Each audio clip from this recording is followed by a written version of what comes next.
Ladies and gentlemen, welcome to another edition of Two Line Music Hut's Entertainment Report podcast live. And today we have a legend in the building. We're talking about a director extraordinary. We're talking about this man put out some of the hottest videos, a hot movie called Superfly. Listen, this man is just extraordinary. You know who we have in the building today? We have Director X in the building today. What's going on, my brother? What's up, bro? How you feeling? I'm good. You know what I mean? I'm good, especially granted everything that's going on in the world today. I could say, you know what? I'm good today. I mean, yeah, this sucks, Yeah. but you know. Yeah. I know I had to get somebody like you on the live because I know you're a critical thinker, and I also know that you're vocal about your thoughts. All right. So what's really going on in the world right now? Because if you listen to mainstream media, they're telling you one thing. If you're listening to other things, you're hearing 5Gs, Corona, and all these stuff here. Where do you stand on all of this, and what's really going on out here, X? Here's the thing I have about conspiracy theorists. Okay. Right? Let me record this.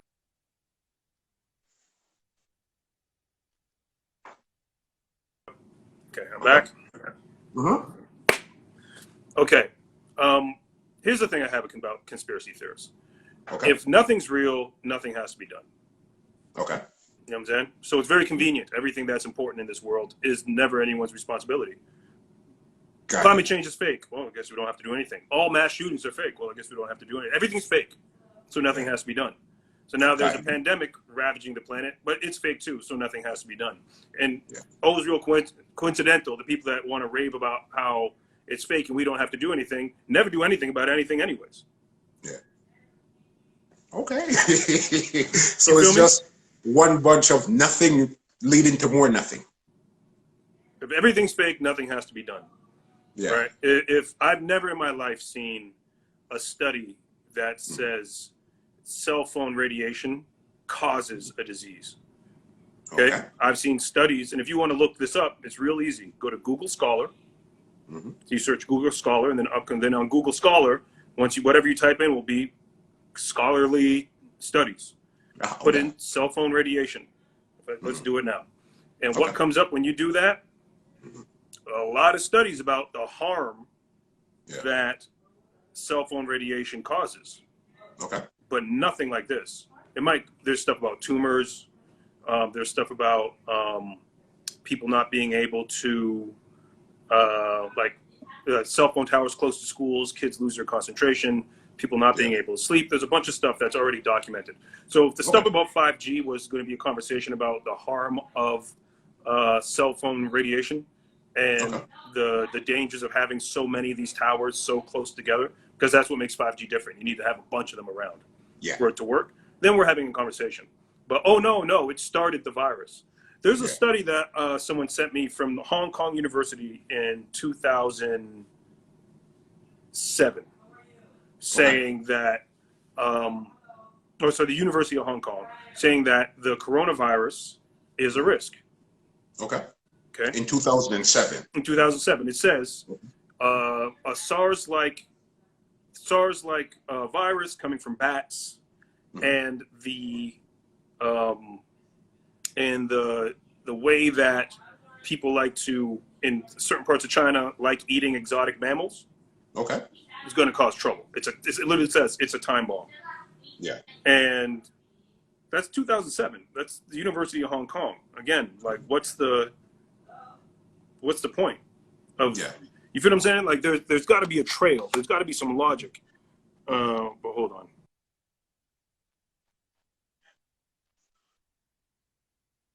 Around. Yeah. All right. Here we go. 2007. Saw that? Yep. Severe acute respiratory syndrome coronavirus as a emerging and re-emerging infection. And then we go down here, the University of Hong Kong. You see that? Yep. And then we have this. The presence of a large reservoir of SARS-CoV-like virus in horseshoe bats together with the culture of eating exotic animals in southern China is a time bomb. And this was published in 2007. We're talking 13 years ago. University of Hong Kong. Yeah.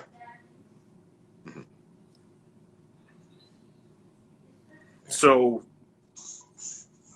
the University of Hong Kong's in on it, just laying the groundwork for the conspiracy that's going to happen in 2020. Yeah. That makes sense to you?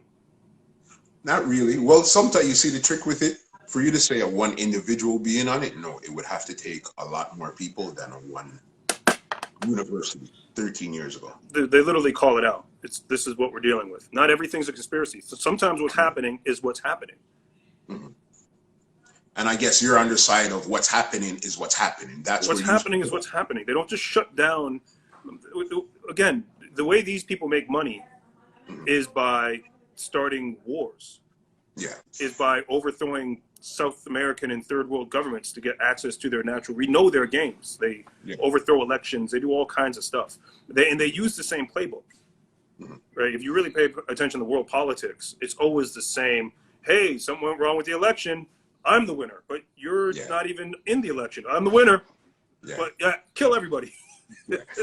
Like they play the same play over and over and over again. If you know it, you know the play. Yeah. If this was a play of theirs, they would have been doing it. All right. You know so then, from your point of view, 5G and Corona have nothing to do with anything. They have nothing to do with one another. It's ridiculous, bro. But they are two issues, though. That's what you would say. I mean, there's issues with cell phone radiation. Yes, cell tower radiation. These are real things. Yeah. Again, look it up. Mm-hmm. You know, they're separate issues. Yeah.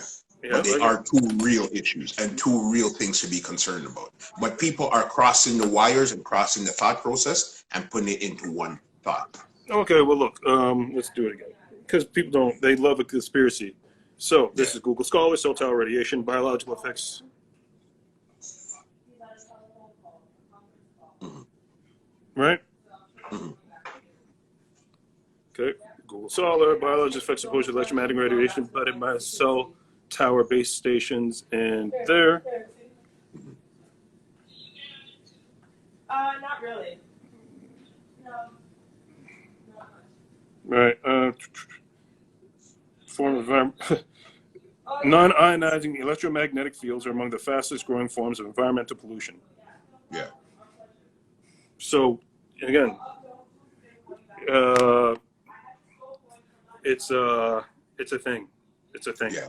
Like it's and it makes sense. So we're having different conversations. Yeah. Mixed up into one conversation. Yeah, I mean the timing is weird, but it's not that. Yeah. Like it's just and again, you see what it is. Like if you go through that and you really want to go in, you have to dig in and really see that. I've never seen anything along the lines of it makes diseases, that cell radiation or electromagnetic radiation makes diseases stronger or makes viruses this and that. And, you know, just all these different, because which conspiracy theory is it? Remember back in the beginning when this all started, the conspiracy theory was that China was covering it up and it was way worse than it is. Yeah. Right? And then it got over here and then, oh no, 5G, oh no, it's fake. So it's either really worse, China's covering up a super duper pandemic. Yeah. Or it's all fake and being made up, or it's 5G technology. There's too many conspiracies. So, and you know, when I started talking about herbal medicine, people really started sending me a bunch of stuff. So it's like I'm overloaded. I can't even keep up with the amount of conspiracies that it is. So do you think, because we say there's like 10 of them on the board, is it possible that it could really be one of those conspiracies instead of it being all of them separate? Why can't it just be that there's like, again, we've had SARS, we've had MERS, we've had, what happened throughout history? So when do we get to a point in history when everything's fake? Mm-hmm. We've had other pandemics before, but suddenly now everything's fake. Yeah. You know what I'm saying? What are we saying? Yeah. What are we saying? I think what I really think are the people that are critical of the government or the media, but some people might have it right, other people have it completely wrong, and I think a lot of stuff are getting crossed and mixed up right there. Because clearly there might be something. China could be covering up something. It doesn't have to not be. You know what I mean? But they're covering up the extent that the virus is what the virus is doing, how it spreads. Yeah. Yeah, Okay. China is an authoritative government. Covering up is, you know, what they do for breakfast. Yeah. But, you know what I mean? They're covering up because who wants to be the cause of this? Yeah. You know what I mean? But this is just, for me, it's just, again, bro, I've been seeing it forever and ever. Everything's a conspiracy. The earth isn't even flat. The earth isn't even round. Back to this one again. Yeah, Listen, because it's all stupid, bro. Because it's all, Yeah. if everything's fake, nothing has to be done. And whenever you go to conspiracy theorists and say, oh, wow, man, you're really on this, man. You're really fighting the power, telling the truth. Can you show me the work you've been doing on the Dakota Access Pipeline, or Black Lives Matter, or anti-drone strikes, or anti-surveillance?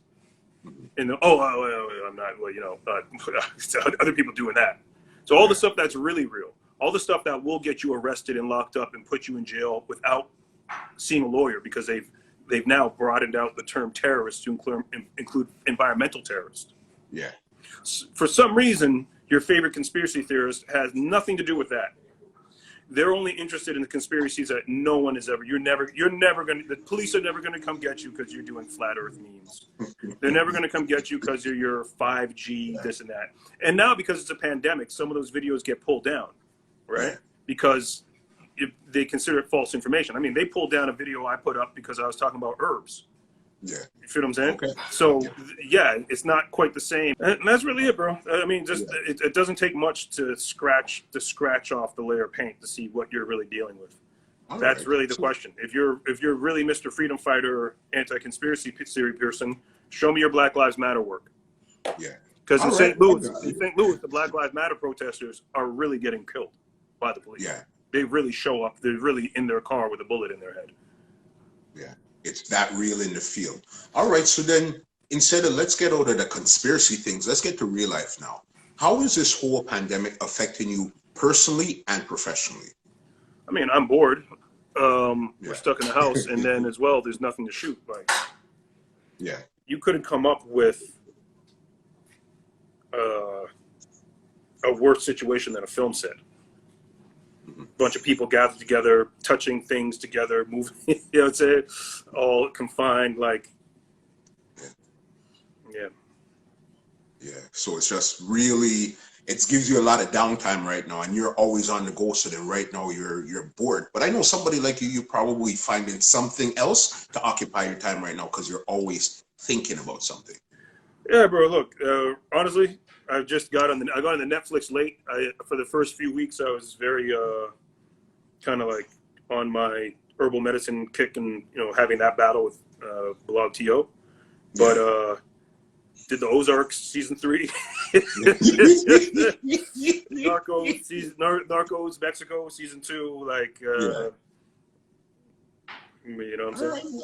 It is what it is. And since you brought up that Bilal T.O. thing, what I gotta really commend you for actually going after what was right, and what is even more commendable, the writer that wrote it actually showed up. That was crazy. That was crazy there. Yeah, I mean, I wasn't letting it go. You know what I mean? I wasn't letting it go. Because it wasn't even a matter that they came for me, so what? It's more so that the disinformation about herbal medicine was a big deal. So it was a lot. It was a lot, man. I couldn't let them. They literally wrote something in there like, this could kill you. Like, imagine that. There's too much.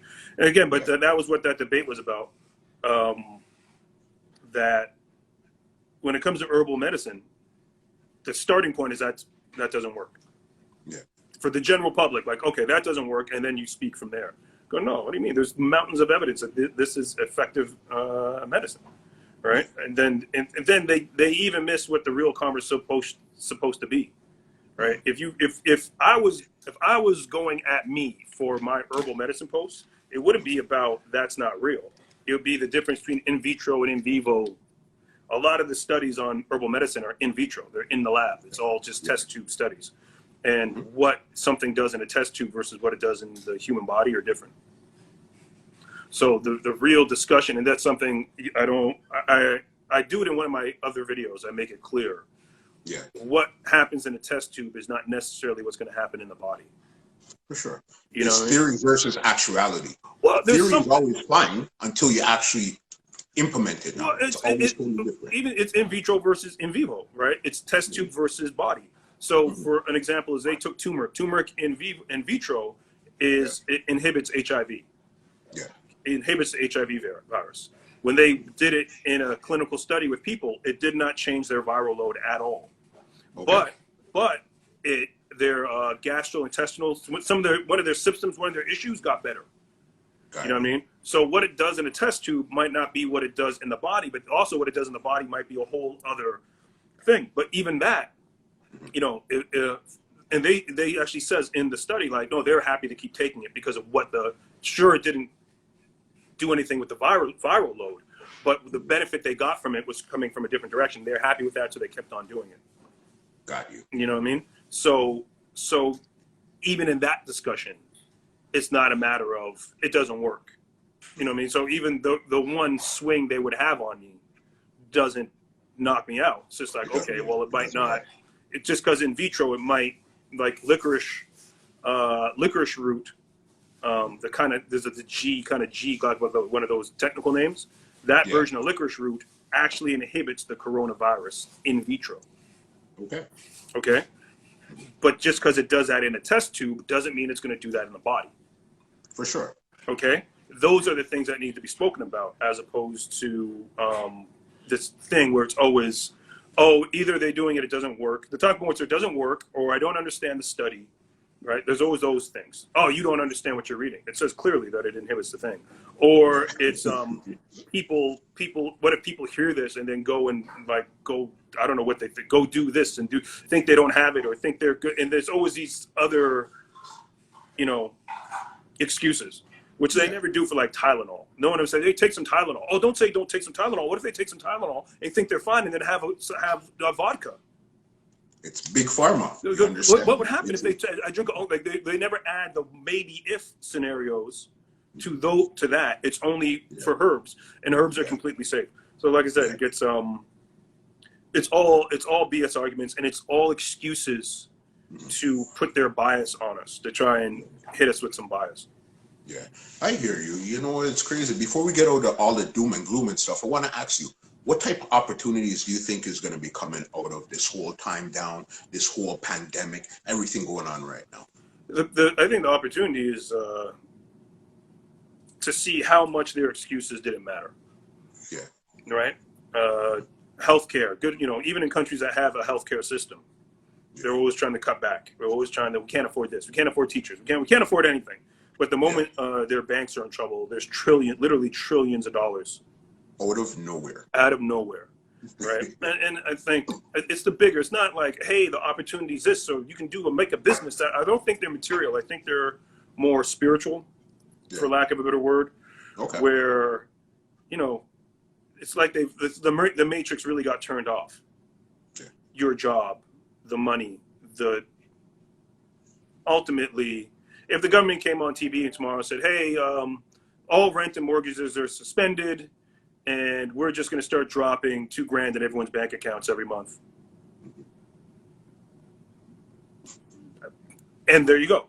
You know what I'm saying? And that would be what it is. Because it's all make-believe, right? And we make-believe this whole thing. Money is make-believe. Countries are make-believe. This is all make-believe. So this now grounds us back to what's not make-believe. Your electricity, your plumbing, your home, your family, your food. Beyond that, it's all make-believe. You understand. How long do you think we're actually going to be in lockdown, quarantine mode for? Who knows, dog? Who knows, man? Because it's one thing, even if we get our game together. Yeah. So like China has gotten it together, the Asian countries have gotten it together. If Europe, say we get it together, the third world countries don't, it's a whole other mix. My friend is Egyptian. He told me in Egypt, they're not even trying to quarantine. Yeah. They're out. It's just normal. There's certain countries you just can't wrap. They're not doing it. So what happens when we turn on our once the airplanes start flying again and we're doing all this and that, or this, I don't know, man. I think we're in this for a minute, man. So you think by summer, before summer, if you're to give a random number, what would you think? Months, I'm weeks, hoping. days? I'm hoping we start to get back to normal a bit by June. By June. Yeah. So you think we might be sitting home until about June? Definitely. Well, we know we definitely do in April. Yeah. Possibly do in May. Yeah. Wow. Yeah. That's crazy. Wow. All right. So then let's transition into this now. Great segue. Right now you do a lot of music videos. You're into the music business and everything, and television business. Is now a great time for artists to release music? Yeah. Look, you as an artist, you should be creating and sharing. Period. Mm-hmm. You know. So beyond the calculations of it, just make and share. Yeah. If you can. Yeah. Only way I can see it. Yeah. Because do you think you would get the maximum impact that you're looking for now, especially that you can't tour, you can't really promote it per se, but there's a lot more people on the internet on a daily basis right now than there was before, so I'm not really sure. I can't even calculate it, bro. Go, you know what I'm saying? Like, if you made something, put it out into the world. Just Yeah. Like, why even bother with the calculations? I'm gonna wait till you can't plan anything now. We don't know what's going on. Yeah. It's just you gotta move with you just gotta move with the flow, right? Yeah. No, that's crazy.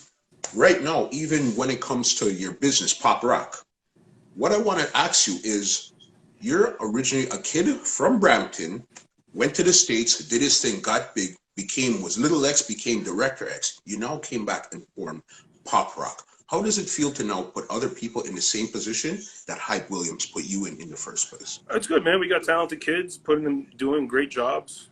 It's great. You know, we were really rocking. That's part of the pandemic. Like, we were really rocking right now. We had our team was really shooting. You know, so this was the timing of the pandemic was, of course, it wasn't good for anybody, right? Yeah. And how many people are under that umbrella Pop Rock right now? It fluctuates a bit, but we got a good little roster of folks. You know, LaShawn Harris, Justin Abernathy, happy birthday, Justin. You know, Karina Evans, of course. Yeah. You know, we got a good roster, man. Yeah, because where I seen you guys really started to shine as Pop Rock the team was when you guys did something for Samsung a couple of months ago. Yeah, Cat Weber did that. You know, Samsung reached out. They wanted to do a project. Yeah, Samsung reached out. They wanted to do a project with me, and we shaped it more so around the directors and because honestly, no one cares if I shoot a video on a phone. Like, it's not going to be, so what? But we took the angle of mentorship. I mean, what does it mean? That would allow us to have these conversations about the phone and allow me to speak with somebody about the phone. Yeah. And it flows better. It's more natural. They're real conversations. So if you ever watch that thing, when I'm talking to my directors about the phone, those are real conversations two film people are having about the phone. Like, oh yeah, put it in the water. Like, oh really? Yeah, put it in the water. Yeah, the phone lasts for X amount of hours. Oh, we got X amount of locations. Like, these are real filmmaker conversations. Yeah. That would be weird, me just talking to the camera about. And it just feels like a better vibe. Feels like a better energy on some OG, bringing in the new bucks. You know. Yeah. No, for sure, and I understand that. And since you're talking about OG, in 2020, where does Director X stand in this whole creative pool that we're in right now? Because you know, creativity, the distribution of creativity is at an all-time high. Where do you sit in the lexicon of this right now? Man, I'm creating, brother. I'm creating. I'm doing what I do, you know, making music videos and commercials and movies and television and just pushing forward with the art form. What do you have next on the agenda? Sitting at home, watching The Outsider on HBO. Plug in my laptop to my TV and finish. Now I'm catching up on all the series I was supposed to catch up on. Yeah. You don't have anything in the pipeline that you were editing or taking care of from there, or everything is out already? No, tomorrow actually the Black Eyed Peas video that I directed will be dropping. So yeah, that was the last thing that we did before everything got shut down. Yeah. And when did you guys actually shoot that? March. Okay, so it's in and out. It's not like, I remember before when you shoot a video, it used to take a lot longer for things to come out. It depends on the project and the people and the, you know, but Yeah. just kind of the way this worked out. Yeah. All right, I got it.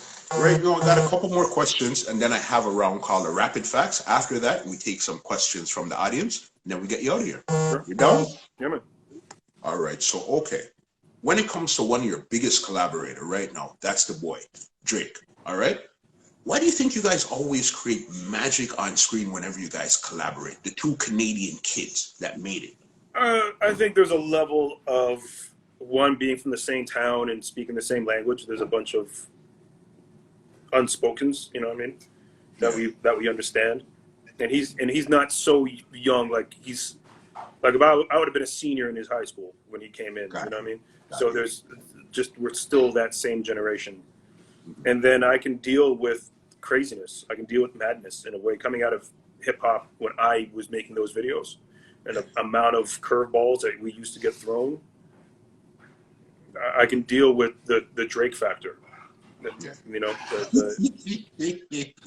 that not everyone can deal with. Yeah, not everyone can deal with that. Yeah. All right, let's break down two of the latest videos you guys collaborated on. Life is Good featuring Future. What was the concept and the idea and the thinking behind that? You know, that first line, working on the weekend as usual, kind of spurs the thought process, right? Yeah. And it just gets you. He picked up on the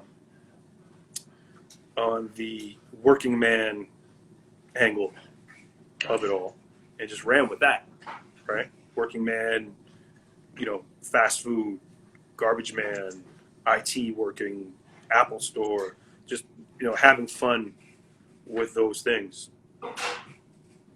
Definitely, and I seen there was a lot of little intricate things that if you missed it, you have to go back and watch your video 4, 5, 6 times for those little things. Did you purposely put in those little things to catch people, or what was the thinking behind those things there? Yeah, definitely, man, definitely. It just, you know, like all the signs, like you got to read the signs that are in the background, right? Like everything, every chance we could for a joke we get. The one I'm disappointed we didn't get was the menu. There was a chance for jokes on the menu and we didn't do it. So that one, I was like, damn, we missed one. Yeah, that one got away. It's all good. And how did they actually get you to make a guest appearance? Because you haven't made a guest appearance in a video in a long time. Drake wrote it into the treatment. That was in the treatment that I got from him. That was in there. So, you know, if you ever see me in a video, it's because I've been invited. Yeah. I don't write myself in and go, yo, so this one I'm going to come in. Like I don't do all that. So if I'm in anybody's video, it was an invitation. Yeah, got you. What was the last video you're actually in? That one. That one there. That one there. Before that one there. I can't remember, bro. It's been a while. Yeah. Is it true that Future only calls you Little X? He refuses to call you Director X? Doesn't refuse to call me, but to that generation, I'm Little X. Like Puff is Puff. Like when you think of Puff, is he Diddy or is he Puff? Is he Puff Daddy? That's Puff. That's Puff. Yeah. How you meet someone is how you know them. Like have you ever met someone that's like really not really overweight, but someone who's overweight and then they lose the weight, and you're like, I liked you with the more weight. You know what I'm saying? Just it's weird. Like I knew you when you meet someone. However you meet them the first time is kind of how they are in your life. Yeah, you're 100% right. And let's talk about your other one here that you guys just put out a couple of weeks ago too with Oprah's bank account with Lil Yachty, Drake, and the baby. All right. How did the thinking behind that now? Because that's another intricate one. Because you see all the behind the scenes. What was the thinking behind that now? Same thing, man. You know, Oprah's bank account pushes you in a direction. You know, I come from the generation when I was growing up with music videos and when I first started making music videos, the music video and the song should be related. Right, it wasn't there. I do remember there was a moment when they literally, like, there's a song called Rain and they shot it in the desert where they got like, hey man, I know the song's about sunshine, but what if we made it at nighttime? That's not dope. That's not hot. No. Get it? The song's about being high, but we're gonna be low. Like it's not. No. So it's you know what I'm saying? It's a little counterintuitive, but I like a video that makes sense. Oprah's bank account, let's do Oprah. And that was them. They wanted to do, you know, especially Yachty. He wanted to do Oprah. So, all right, let's go. All right. And because I know he got a bit of backlash, especially for dressing up as a female, do you think that was a real issue, or you don't really mind that? I don't care. Listen, comedians, for male comedians, dressing up as women is part of the stick, right? Yeah. Black folks we have other issues around masculine and being emasculated that gets played into it. But Monty Python dressed as women. Kids in the Hall dressed as women. Like there's a, you feel what I'm saying? Yeah. It's part of male comedians do the dress as a woman thing. So I look at it as that, as opposed to the black man and the masculine met with the Illuminati and then okay, this is what we're gonna do. And you know what I'm saying? Like when it comes to us, we have another set of issues of it, and that could be true if that wasn't just a normal thing that men do, that male comedians do. It's an easy laugh for a guy to dress up as a woman and do the high voice and do silly women thing. You know what I'm saying? So, yeah. All right, I got you. Fair enough. I see it from your point of view. You know what I mean? And then you guys, did you guys actually shoot the video with Usher and LMA? I forgot the name. It's a dance video. Oh yeah, that's LaShawn did that one. Yeah, That's another pop rock. Yep, LaShawn is a director of pop rock. Yeah, no, that's a big one there too. All right, last question before we get to the rapid facts. What do you think about the Toronto scene right now, the music and the actual video production? And I'm not talking about the Drakes, the Navs, and those guys. I'm talking about the guys that's right below them. The people like, there's a gazillion of them. You know what I mean? I mean, the big issue with Toronto's music scene, especially the hip hop scene, is the violence. And that these kids need to really wrap their head around destroying their future over this little war that they've managed to create for themselves. Because at some point, and I've already heard these kinds of talks come from people in the industry, how are you going to sign a kid? How am I going to sign a kid and then assign him a team? This is your day-to-day manager. This is your so-and-so. Okay, you and the team go do a show. And knowing I might be risking my team's life. Because you know what I'm saying? Because they're seen with them, and then something like that. People have been approached like, "Oh, you work with him? All right, so you with him? What are you talking about? I'm a producer and no, you. What? Yeah. So people go, all right. Well, how about this? I don't work with y'all. Yeah. Talented kids everywhere. Case closed. Yeah. I'm not doing it, and that's what's happening. That's the conversation. I'm not doing it. People are like, I can't do it. Yeah. Lots of kids I'd love to sign, but the violence is too much. I can't be with them. I can't be next to them. They themselves are volatile, right? Because their life is under threat, so they're under heavy stress that does all kinds of things to the brain, and it really changes it. So the Toronto scene's biggest problem before there's no conversation about who has this and who's doing a good video, who's doing that. There's no conversation to be had until these kids calm it down. If they do not calm it down, it's a wrap. It's all over. Yeah. And that's the real issue right now. You find the violence is hindered. So then even let's talk about the raw art itself. How is the art, the sound, the feel, the visuals?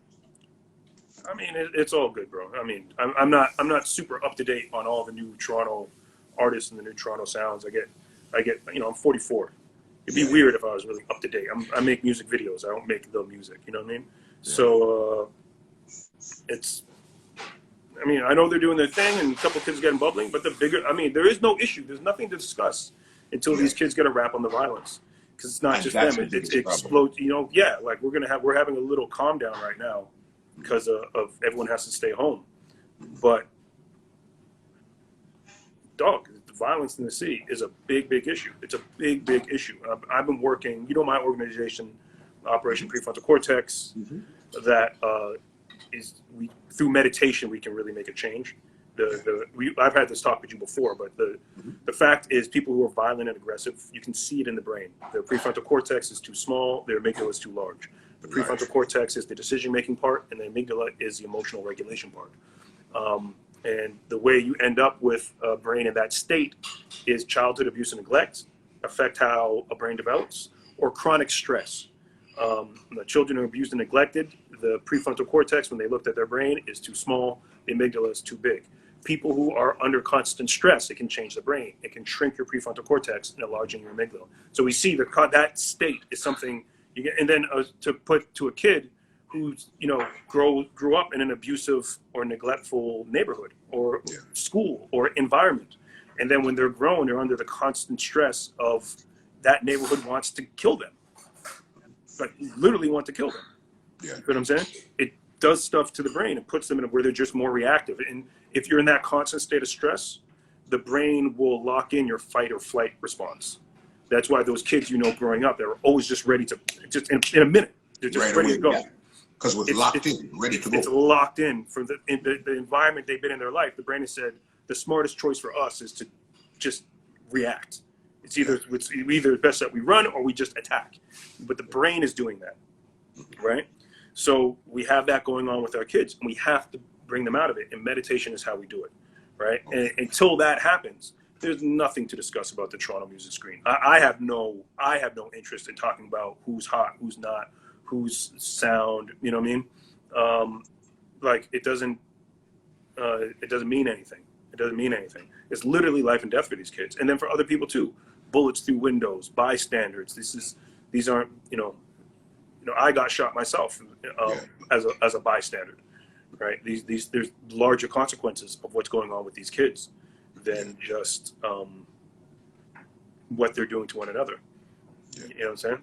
Yeah, I like how you put it. You always put it in a package that's good, and you even brought up something. Right now, before we end the live, probably the last couple of minutes, do you mind doing taking us through a live meditation? You want to do a live meditation? Yep.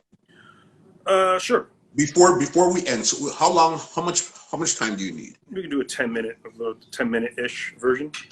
Okay, so then right now we have about another 10 minutes of questions, and then we'll get you through there. Okay, Sure. So then let's get to the rapid facts and then get some questions from the audience, and then we'll end on a high note, which is meditation, especially right now in the COVID-19 pandemic. I think meditation and mindfulness will be something good for the audience doing right now. That's good. You know what I mean? All right, let's get to the rapid facts here. So you guys put in your questions. We're going to be taking them right after we finish this rapid facts. All right, X, when it comes to chicken wings, do you prefer drums or flats? No, I'm a leg. You know what I'm saying? Yeah, drums. Yeah. We're here. We're there. Favorite color? Favorite color? Red. All right. Favorite basketball player of all time? Oh, Michael Jordan. All right. Most underrated artist of all time? Most underrated artist of all time. Oh, geez. I don't even know. I'm blanking on that one. You know what I mean? Okay. We'll get back to that if you remember. Would you prefer $1 million in cash or a credit score of 1,000? Give me the cash. Yeah. All right, you were all militant and stuff. I thought you'd say yes. I'll take the credit score. Nah, man, you took off the hat. Yo, give me the cash. We'll worry about that. I'm out. All right, I hear you. Okay. Last book you've read or listened to? Last book I've read. It is. Why am I even blanking on that name? Never Split the Difference. Okay, Never Split it. I've heard about that book. I've heard it's a very good book. All right. One word that describes you best. Calm. Yeah. All right. Your favorite movie of all time. Star Wars: The Empire Strikes Back. Okay. One physical thing you cannot live without. Now my phone. We all stuck to this damn thing. Yeah, you understand. All right. What's your biggest fear? My biggest fear? Yeah. I don't have one, even if I did. All right. I just see what would happen. All right. Your favorite era of music? 90s hip hop. 90s. Okay. Two more here. Your favorite TV show of all times? Favorite TV? Knight Rider. Knight Rider. Yes. With Kit? Was Kit in that one there? Yeah, that's Kit. That's Knight Rider. Yeah. It's the All right. Okay. And the last one here, the best advice you've ever received. And who was it from? The best advice, the thing that pops to mind is my mentor, Hype Williams, told me a music video needs to be about something. Yeah. Good. Now we're at the end of the rapid facts. Let's take some questions from the audience. Could you see some questions on your side there too? Mm-hmm.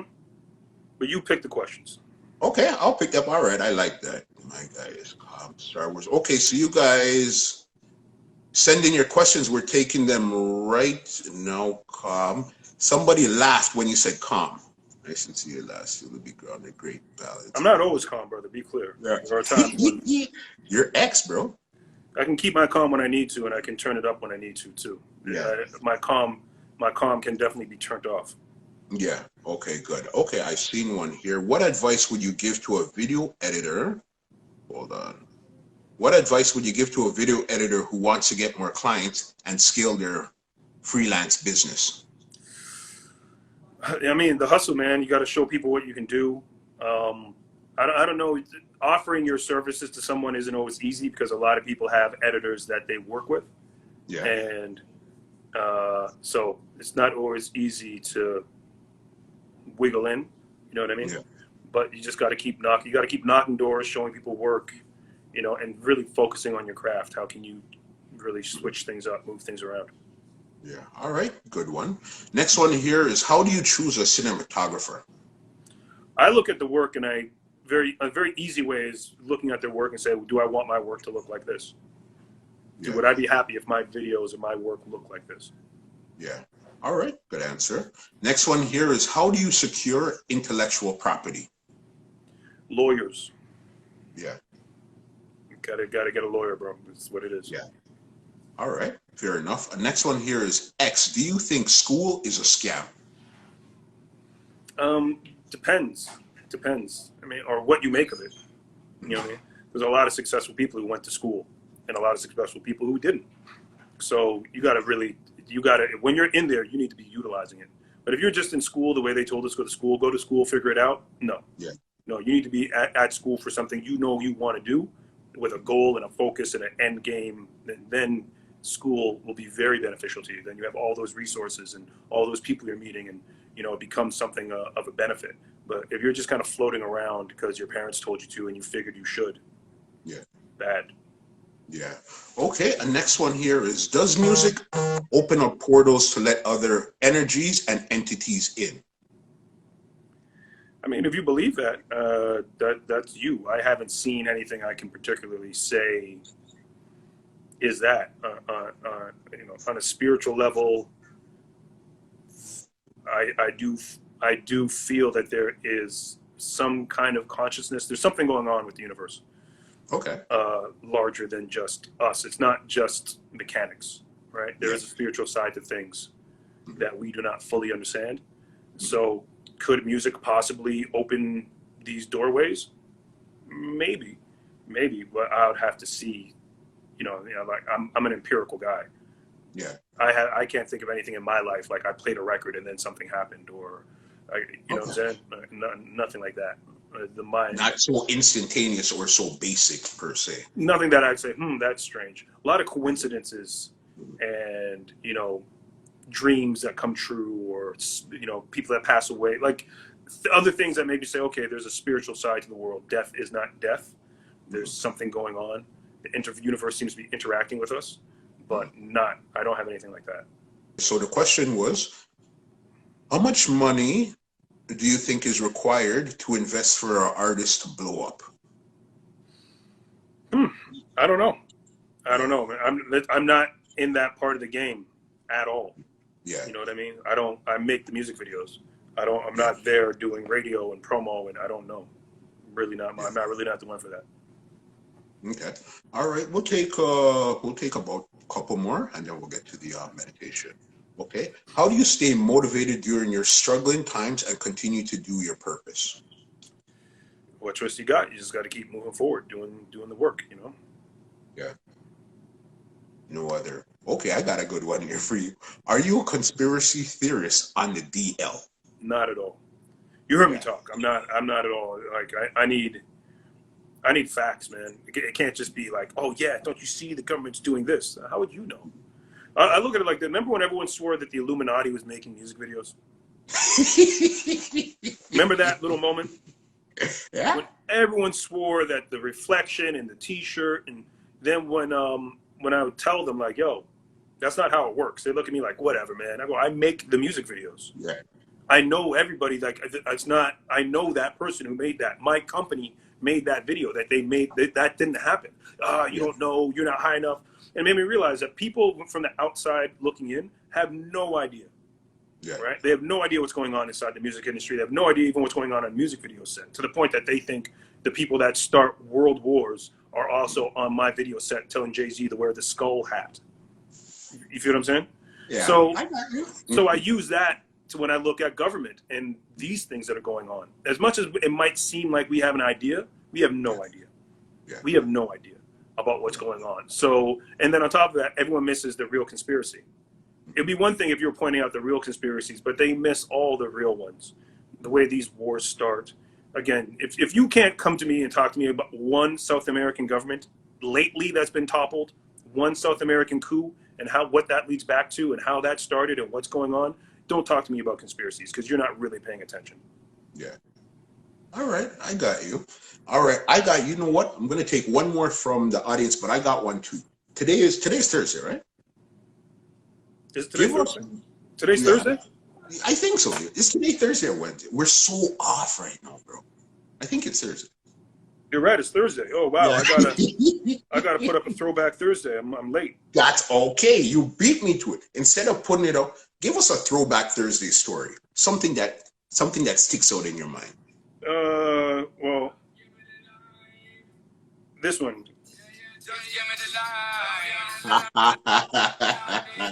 Yeah. Tell us about that. Sean Paul, give me the light. Wow. See that we're all lost in this thing. I almost forgot. I don't know. I think that was a testimony to what music videos could do. Because before that video came, that song was a big record already. Mhm. Right. Yes. And in that day, it was already, and actually the label was really worried because it had already run its course. Yeah. And the video came out and blew it up all over again, made Sean Paul a superstar. Yeah. But you know, this is the world we're in nowadays.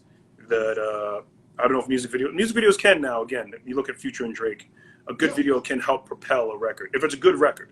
Yeah. Music video can never make a song a better record than it is, but it can definitely propel a good record further. Yeah. All right. So you know what? That's the end of the questions. Let's get into this guided meditation. I definitely want everybody that's in the chat right now to participate. This is something I think would be good, especially for the times that we're going through now, and it would introduce them to something that, you know, they might have heard before, but they've never really tried. And somebody like you guiding us through it, I think is going to be really good.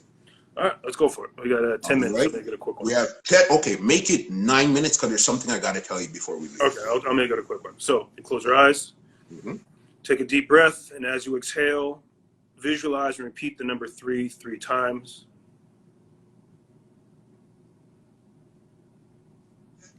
Now think about the top of your head, your scalp, and tell it to relax. Think about your third eye. Tell it to relax. Think about your face and neck. Tell it all to relax. Think about your chest and arms.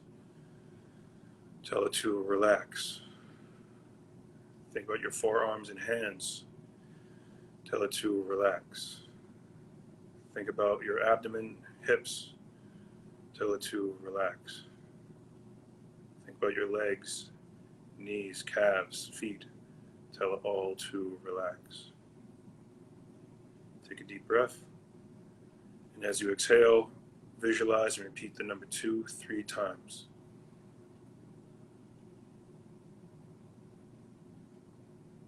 Now visualize a serene, tranquil location. It can be any place that you find calm. See it fully using all your senses.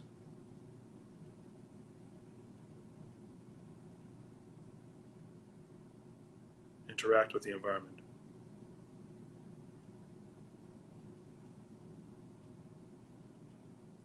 Take a deep breath.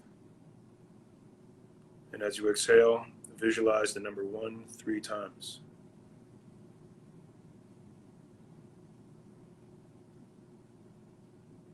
I'm going to count you down to a deeper state of mind. Visualize the numbers as I count. 9, 8, 7, 6, 5, 4, 3, 2, 1, 0. Now, visualize a goal in your mind. See yourself achieving that goal. See who you are with. Where are you? Using all your senses, imagine yourself achieving that goal.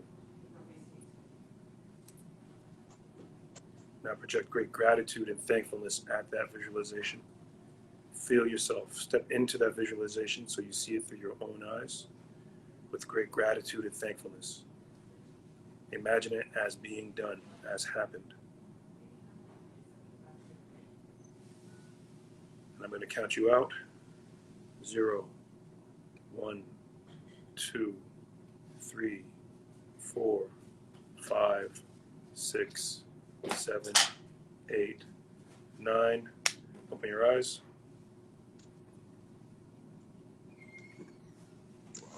There you go. Yeah. That's a quick one. That was a nice, quick one. No, it's like, it almost feels like when you especially tell you to visualize something that a goal, it's like you could feel, it's almost like you astral project yourself into the situation. Yeah.